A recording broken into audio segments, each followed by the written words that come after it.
Ancient civilizations, new countries. The Israeli government was the first in the Middle East to recognize the communist, diplomatically isolated People's Republic of China following its Civil War victory.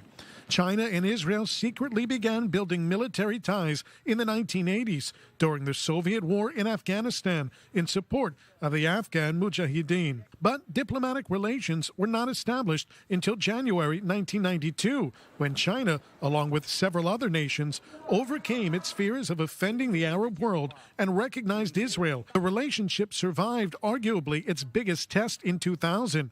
That's when Jiang Zemin became the first Chinese president to tour Israel. But less than 24 hours before welcoming Jiang, Israeli Prime Minister Ehud Barak was at the White House.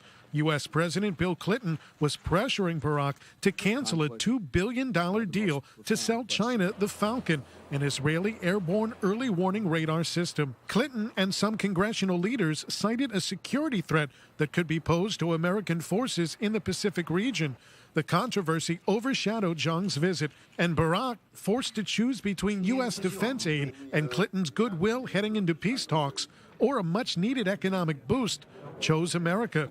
Israel would pony up $350 million as a settlement with China. Both sides were able to move forward, and in 2007, Israeli Prime Minister Ehud Olmert visited China to seek their support in the conflict over Iran's nuclear proliferation. In 2010, China backed a UN Security Council resolution imposing sanctions on its ally, Iran, for its nuclear enrichment program.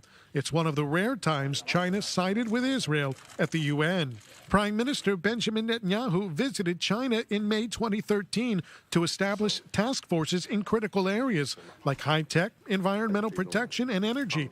Netanyahu returned last year to commemorate 25 years of ties between the two countries and signed bilateral agreements worth $25 billion. It took over 4 decades for Israel and China to formalize their relationship, and only a couple decades more to make it one of the most important partnerships for either side.